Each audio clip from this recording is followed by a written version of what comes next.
வணக்கம், நான் உங்கள் chef Dheena. Welcome back to chef Dheena's kitchen. இன்றைக்கி நம்ம எங்கே வந்துன்னா காரைக்குடி வந்திருக்கோங்க.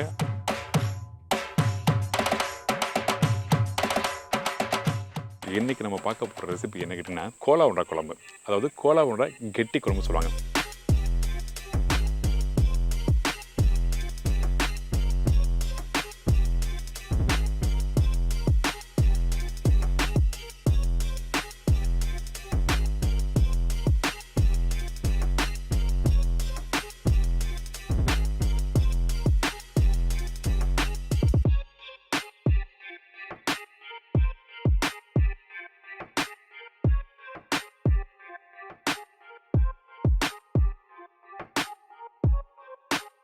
இந்த கோலா உருண்டை என்ன, நிறைய பேர் வந்து இந்த கோலா உருண்டை பண்ணும்போது என்னன்னா இந்த காய்கறிலாம் போட்டுருவாங்க. ஆனால் இங்கே என்ன பண்ணனா பருப்பை வச்சு பண்ணுறாங்க. அந்த கோலா உருண்டை எப்படி பண்ணுறாங்க, எப்படி அரைச்சி அந்த கோலா உருண்டை அழகாக ரவுண்டாக குழம்புல போடுறாங்க. ரொம்ப நைஸாகவும் இருக்கக்கூடாது, பெருன்னு இருக்கக்கூடாது, ரவை இருக்கும்ல அது மட்டும் இல்லாமல் அந்த கெட்டி ஆகிறதுக்கு என்னென்ன விஷயங்கள், இந்த மாதிரி விஷயம் நிறைய கேட்டு தெரிஞ்சுக்க போகிறோம். அதுக்கு முன்னாடி நம்ம யாரை மீட் பண்ண போகிறோம்னா திருமதி முத்து கருப்பி.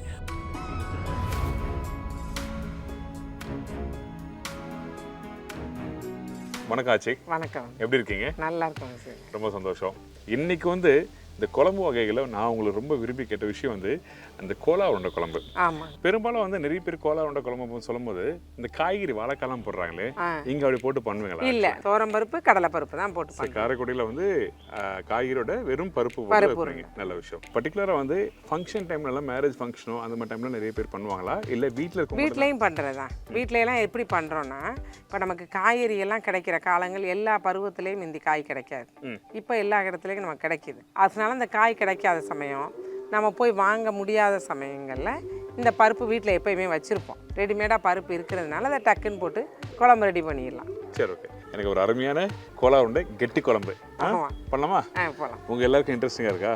சூப்பராக இருக்கும். வாங்க போய் இந்த ரெசிபி எப்படி பண்ணுறது கேட்டு தெரிஞ்சுக்கலாம். இப்போ இந்த கோலா உருண்டை குழம்புக்கு தேவையான பொருட்கள் என்ன பார்த்தலாமா? சரி.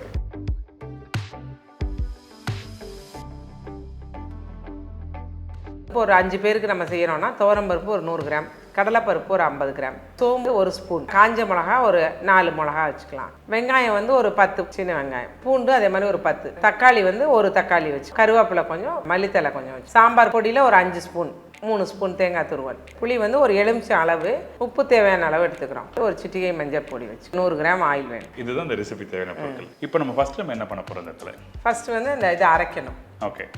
பருப்பை ஊற வச்சுருக்கோம். இந்த மாதிரி ஊறி இருக்கும். இதுலேயே சோம்பு போட்டிருக்கோம். ஓகே. மிளகா மட்டும் நம்ம இதோட அரைக்கும் போது சேர்த்து அரைச்சிக்க வேண்டியிருக்கோம். இந்த இடத்துல இந்த கடலைப்பருப்பு, இந்த துவரம்பருப்பு, சோம்பு இந்த 3 ஊற வச்சிருக்கோம். எவ்வளோ நேரம் ஊற வச்சிருக்கணும்? இது வந்து ஒரு 1/2 அன் ஹவர் ஊறணும். ஓகே. இப்போ இதை அரைக்கும் போது வந்து என்ன மாதிரி பக்குவத்தில் வச்சுக்கணும்? தண்ணி ஊற்றலாமா வேண்டாமா? தண்ணி தேவைன்னா ஊற்றிக்கலாம். அரைக்கும் போது சிக்கும் மிக்சியில், அதனால நம்ம தண்ணி ஊற்றிக்கலாம். ரொம்ப நைஸாகவும் இருக்கக்கூடாது, பெருன்னு இருக்கக்கூடாது. ஓகே.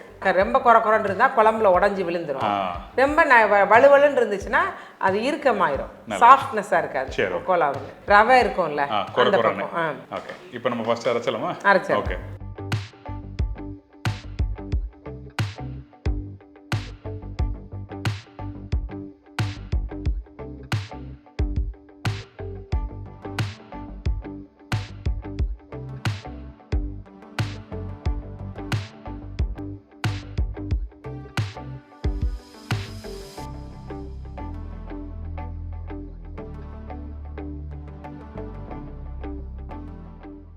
இப்போ நம்ம ஊற வச்சதெல்லாம் மிக்சியில் அரைச்சிட்டோம். அரைச்சதை இந்த மாதிரி இதை கலந்து விட்டுக்கணும். ஓகே. நல்லா மிக்ஸ் பண்ணி வச்சுக்கிட்டு இதில் வந்து வெங்காயம், பூண்டு எல்லாம் இப்போ சேர்க்க போகிறோம். சரி. இந்த மாதிரி இருந்தால் தான் நம்ம குழம்புல போடும்போது நல்லா இருக்கும். சரி. இதுக்கு கெட்டியாக இருந்தாலும் ரஃப் ஆயிரும். ஓகே. இதுக்கு குழைவாக இருந்தாலும் அதை பிரிஞ்சிடும். இப்போ இதுக்கு வந்து ஒரு 1/4 டம்ளர் தண்ணி விட்டு நம்ம அரைச்சோம்ல, அந்த மாதிரி அரைச்சா போதும். சரி, ஓகே. அதாவது நல்லா வெந்து சாஃப்டாக வர்றதுக்கு இந்த மாதிரி பக்கத்தில் அரைச்சிக்கணும். Okay, super. குறன்னு இருக்கும். இப்போ நம்ம இதில் என்னென்ன போட்டு மிக்ஸ்? வெங்காயம் போடணும், கட் பண்ணியிருக்க வெங்காயம். இந்த வெங்காயத்தை அப்படியே கொட்டிடக்கூடாது, இப்படி கையில் எடுத்து இப்படி ஒரு தடவை பெசரிக்கணும். ஓகே. எதுக்காக இப்படி பண்றோம்? பெசறணும்னா அது கொஞ்சம் அப்படி நைஸா நறுக்கிறப்ப நம்ம சேர்ந்து தான் இருக்கும். ஓகே. இப்போ நம்ம அப்படி பிசைஞ்சு விட்டோம்னா உதிர்ந்துரும் அது. Okay, okay. இப்படி உதிர்ந்து வந்துருச்சு பாருங்க. இப்போ இதை அப்படி போட்டேன்னா அப்படியே இருக்கும். இதை எடுத்து இப்போ நம்ம இந்த மாதிரி பெசரி விட்டோம்னா அந்த கெட்டியாக சேர்ந்து தான் நறுக்கியிருப்போம் நம்ம கட் பண்ணும்போது. ஆமாம். இது இப்போ உதிரும் போது எல்லா இடத்துலையும் அது மிக்ஸ் ஆகிறப்ப நல்லா இருக்கும் வெங்காயம். சரி. கனமாக இல்லாமல் கடினமாக. அடுத்து பூண்டு போடுறோம். சரி. பூண்டும் அதே மாதிரி நைஸாக கட் பண்ணி வச்சுட்டு அதையும் போட வேண்டியதான். அப்படியே அதே மாதிரி பெசரி போட்டுட்டோம்னா சரியாகும். நெக்ஸ்ட்டு அடுத்து தேங்காய் துருவல் போட்டு தேங்காய் அந்த டேஸ்ட்டுக்காக போடுறோம். ஆமாம், அவ்வளோதான். இவ்வளோ போட்டால் போதும். ஓகே. இந்த இடத்துல தேங்காய் வந்து கட் பண்ணி போடலாமா? கட் பண்ணி போடக்கூடாது. கட் பண்ணி போட்டால் அது வந்து பல்லில் அருவும். இதை பிசையும் போது பால் மாதிரியும் கரைச்சி ஆகிடும், மெதுவாயிடும். ஓகே, நல்ல விஷயம். இதோட உப்பும் போடலாமா? ஆமாம். ஓகே, உப்பு தாங்க இந்த அளவு போதும் இதுக்கு. சரி, ஓகே. ஒரு ஸ்பூன். ஓகே.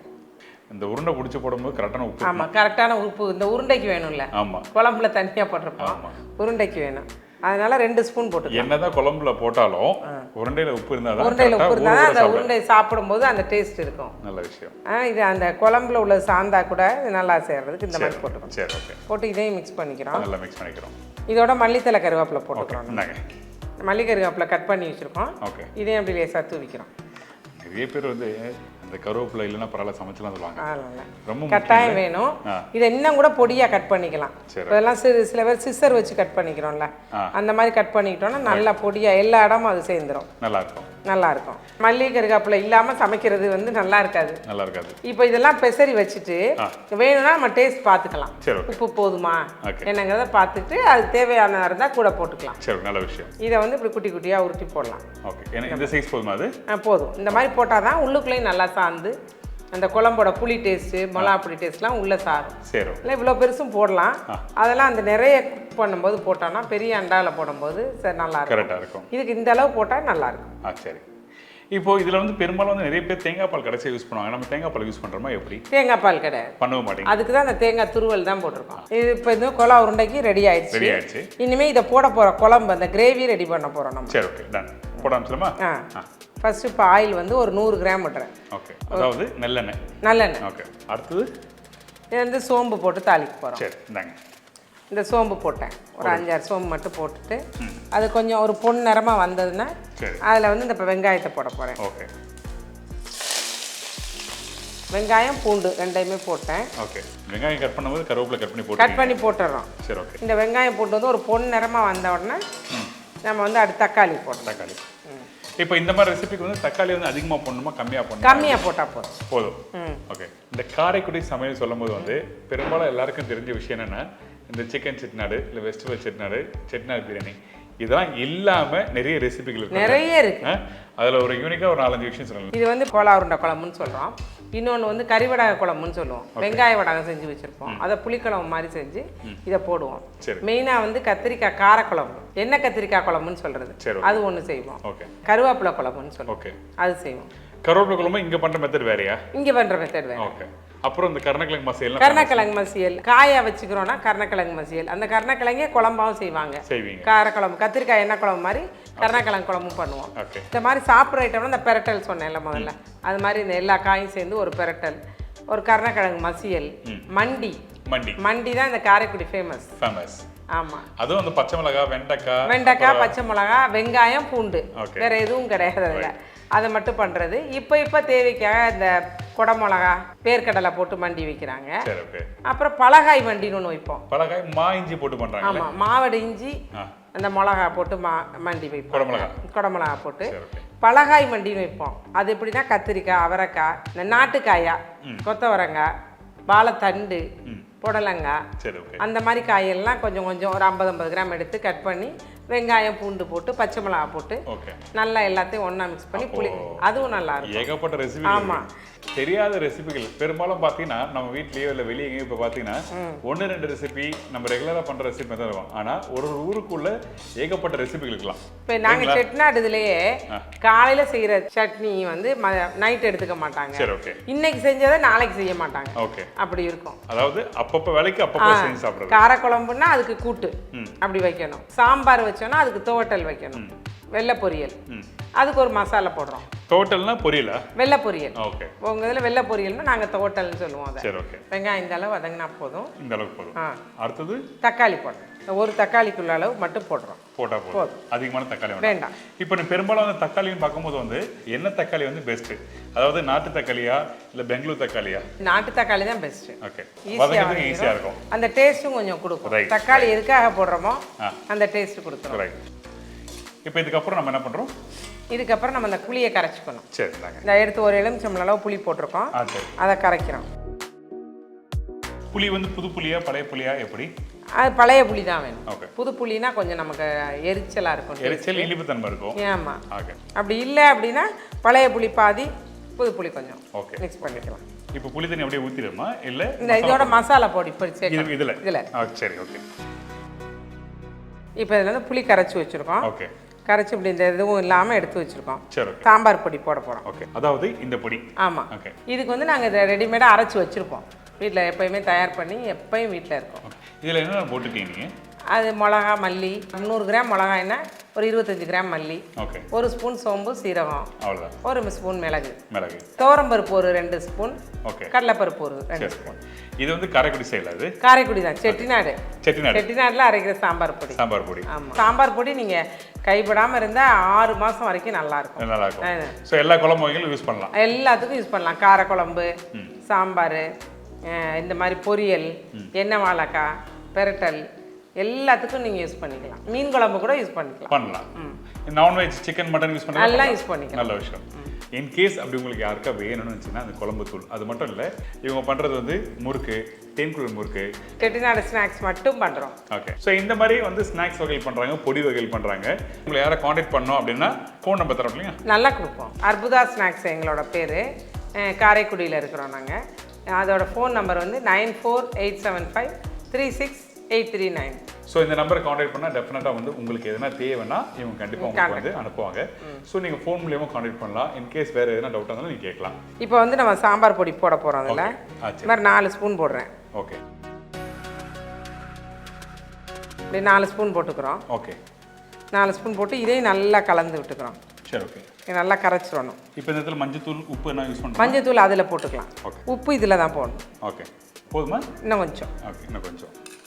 இல்லை கொஞ்சம் தண்ணி விட்டுக்கலாம் அதில். சரி, ஓகே. இன்னும் தண்ணி 1 டம்ளர் விட்டுக்கலாம். ஓகே, 1 டம்ளர் போதும். கரைச்ச பிறகு நம்ம என்ன பண்ணுறோம்? இதை வந்து இப்போ இதில் ஊற்ற போகிறோம். ஓகே. ஊற்றுறதுக்கு முன்னாடி கொஞ்சம் மஞ்சள் பொடி போடுறோம் இதில். சரி, இதில் போடலாம். அதில் போட்டுக்கலாம். இப்போ மஞ்சத்தூள் போட்டு இதை மிக்ஸ் பண்ணியிருக்கோம். ஓகே. அதையும் கலந்து விட்டுட்டு புளியெல்லாம் போட்டு கரைச்சதை இதில் ஊற்ற போகிறோம். ஓகே. ஆக்சுவலாக இப்படி தான் பண்ணணும். ஆமாம், இப்படி தான் பண்ணணும். ஓகே. இவ்வளோதாங்க? அவ்வளோதான். ஓகே. இது நல்லா 4 கொதிச்சோடனே நம்ம உருண்டையை போட வேண்டியதான். சரி, ஓகே. இப்போ இது நல்லா கொதிச்ச பிறகு தான் நம்ம வந்து உருண்டை போடணும். உருண்டை போடணும். இல்லை கெட்டியான பிறகு போடலாமா? இல்லை, நல்லா 4 கொதிச்சோடனே போட்டால் அந்த உருண்டையில் உள்ள பருப்பு வேகணும்ல. ஓகே. பச்சை பருப்பாக தானே இருக்குது, அதுவும் வேகணும். அது மட்டும் இல்லாமல் அப்போ தான் உடையாம வரும். ஓகே, நல்ல விஷயம். இப்போ நல்லா கொதிக்கட்டும். அதாவது இந்த குழம்பு நல்லா கொதிச்சு வர டைமில் அந்த பருப்பு உருண்டை எந்த ஸ்டேஜில் போடணும்னு சொல்லி உங்களுக்கு காமிக்கிறேன். சரிங்களா?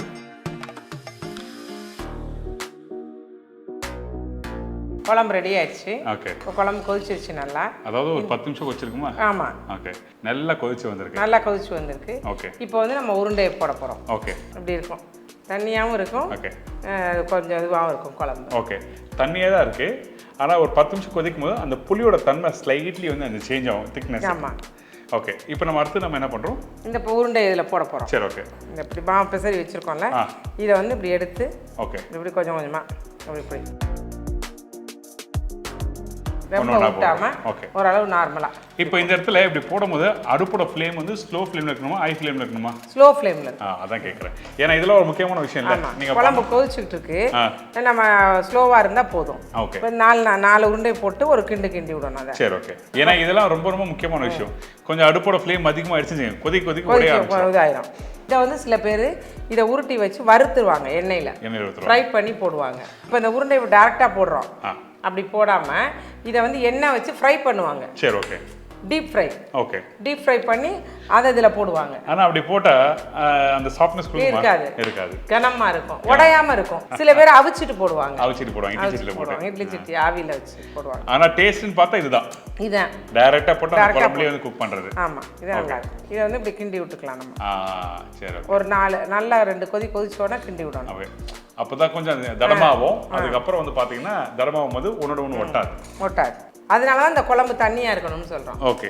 இது இப்படி போட்டோட கொஞ்சம் கரையும்ல. சரி, ஓகே. அது வந்து உங்களுக்கு அதனாலே கூட அந்த குழம்பு வந்து கெட்டியாயிடும். ஓகே. அதில் 1-2 உடஞ்சா அது ஒன்றும் தவறு எதுவுமே இல்லை. பருப்பு தான் வெந்து வருதுல, நல்லா இருக்கும். ஓகே. சுட சுட சாப்பாடு.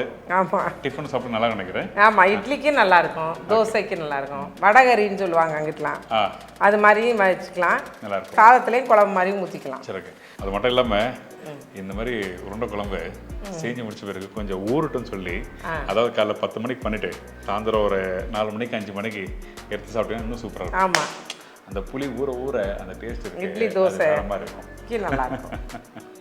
அவ்வளோதான். இந்த மாதிரி இல்லை, இன்னும் கொஞ்சம் போடலாம். அதை கிண்ணாதான் அதை உள்ளேயும் போய் சார்ந்துக்கும். அந்த உள்ளது வெந்திருக்கும், கீழ்பாகம் இந்த பக்கம் வேகிறதுக்கு. சரி, நான் நினச்சேன் கோலா உருண்டை குழம்புனா இந்த வாழைக்காய் போட்டு எல்லாம் பண்ணுறோம்ல, நானே பண்ணியிருக்கேன். ஸோ அந்த மாதிரி நம்ம வாழைக்காயெல்லாம் வச்சு பண்ண போகிறோம் அப்படின்னு நினச்சோம். வாழைக்காய் பண்ணுறது இதுதான். ஓகே. குழம்பு கொதிக்க அந்த ஸ்மெல்லு வரும், நல்ல வாசனை வருது.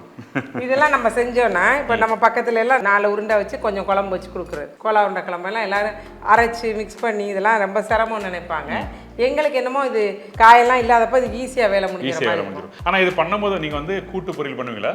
ஆமாம், இதுக்கு ஒரு தோட்டல் பண்ணுவோம். வெள்ளை பொரியல், இந்த முட்டைக்கோசு, கேரட்டு, பீன்ஸ். இப்போ வந்துருச்சு, குழம்பு ரெடி ஆயிடுச்சு நமக்கு. சரி, ஓகே. கடைசியா சில பேர் நல்லெண்ணெய், இப்போ நல்லா பார்த்தீங்கன்னா நல்லெண்ணெய் யூஸ் பண்ணுவேன். நீங்கள் அப்படி போடுவீங்களா? இல்லை, அப்படிலாம் போட மாட்டேன். ஓகே. எண்ணெய் பத்தாத மாதிரி இருந்தால் தனியாக காய வச்சு வேணா அதில் ஊற்றிக்கலாம், சூடு பண்ணி. சரி, ஓகே, டன். எனக்கு இப்போ ரெடி ஆயிடுச்சுல? ரெடி ஆயிடுச்சு. கொஞ்சம் டேஸ்ட் கொடுங்க, நல்லா பாருங்க. சுட குழம்பு நல்லா கெட்டியாயிடுச்சு. ஆமாம், ஓகே. அதான் குழம்புக்கு வந்து நம்ம எதுவுமே பண்ண வேணாம். எவ்வளோ தண்ணியாக வச்சாலும் அது வந்து அந்த மாவு போடுறப்ப எப்படியும் கரையும்ல. ஓகே. நம்ம உடச்சு கூட விட வேண்டாம், அந்த மாவு கரைகிறதுனால அது சரியாயிடும். இன்னும் ஃபர்ஸ்ட் இன்னும் கொஞ்சம் நிறைய தண்ணி இருந்ததுன்னா நமக்கு இன்னும் கொஞ்சம் ஈஸியாக இருக்கும் வைக்கிறதுக்கு. சுட இருக்கு. அந்த குழம்போட பக்கம் பாருங்க, அந்த கெட்டி ஆயிடுச்சு. அதாவது ரொம்ப கெட்டினா இந்த தேங்காய் பேஸ்ட் போட்டு குக் பண்ணி ஒரு கெட்டி ஆகும்ல, அந்த மாதிரி தன்மைலாம் இல்லை. அந்த புளி கொதிக்க எப்படி எந்த மாதிரி திக்னஸ் வரும் அந்த மாதிரி. இதுதான் கெட்டி குழம்பு சொல்றது. இதுதான் கெட்டி குழம்பு. ஓகே.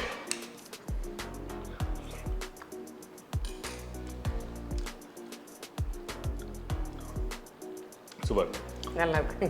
சூப்பர். இது எப்படி ஃபீல் பண்ணுற சொல்லுங்களேன். இது சாப்பிடும்போது அந்த உருண்டை இருக்கு பார்த்தீங்கன்னா பயங்கர சாஃப்ட்டு. குக் பண்ணி முடிச்ச போய் கொஞ்சம் டைட் ஆகும்ல? டைட் ஆகும். ஓகே. ஆனால் சுட சாப்பிட்டு பாருங்க, ரொம்ப அருமையாக இருக்கும். ஏன்னா அந்த உருண்டை பாருங்களேன், அப்படியே கேக் இருக்குல்ல, வீட்டில் வெனிலா கேக்கு, பட்டர்ஸ்காட்ச் கேக் கட் பண்ணுவோம்ல, அந்த மாதிரி பர்த்டே கேக் கட் பண்ணுற மாதிரி இருக்குது. சூப்பராக இருக்குங்க, ரியலி வெரி குட். ஒரு ஃபர்ஸ்ட் கிளாஸான குழம்பு. நீங்கள் வீட்டில் பண்ணும்போது கண்டிப்பாக உங்களுக்கு இந்த மாதிரி எக்ஸ்பீரியன்ஸ் கிடைக்கும். அது மட்டும் இல்லாமல் நம்மளோட ஷெஃப் தீனாஸ் கிச்சன்லேருந்து ஒரு வாட்ஸ்அப் நம்பர் தரோம். அது உங்களுக்காக மட்டும்தான். அந்த வாட்ஸ்அப் நம்பரில் உங்கள் ஊர்லேயும் வந்து இந்த மாதிரி நல்ல ஒரு யூனிக்கான ரெசிபி பண்ணுறாங்க. அதாவது எக்ஸாம்பிளுக்கு வந்து ஆச்சி வந்து நம்மளுக்கு வந்து கை முறுக்கு, மாவு உருண்டை, அதுக்கப்புறம் குழம்பு, இந்த மாதிரிலாம் சொல்லித்தராங்க. அது மாதிரி உங்கள் வீட்டு சைட்லேயே வந்து இந்த மாதிரி பக்குவமான ரெசிபி எதுனா இருக்குன்னா நான் கொடுக்க நம்ம வாட்ஸ்அப்னா உங்களை தேடி நான் வந்து ஷூட் பண்ணுவேன். சரிங்களா? இன்னொரு முக்கியமான விஷயம் சொல்லிடுறேன். இந்த செட்னா சமையலுக்கு வந்து எல்லாரும் நினைக்கிறது வந்து நான்வெஜ் தான் ரொம்ப இம்பார்ட்டன் சொல்கிறாங்க. அப்படி இருக்கா? இல்லை, நான்வெஜ்ஜும் பண்ணலாம்.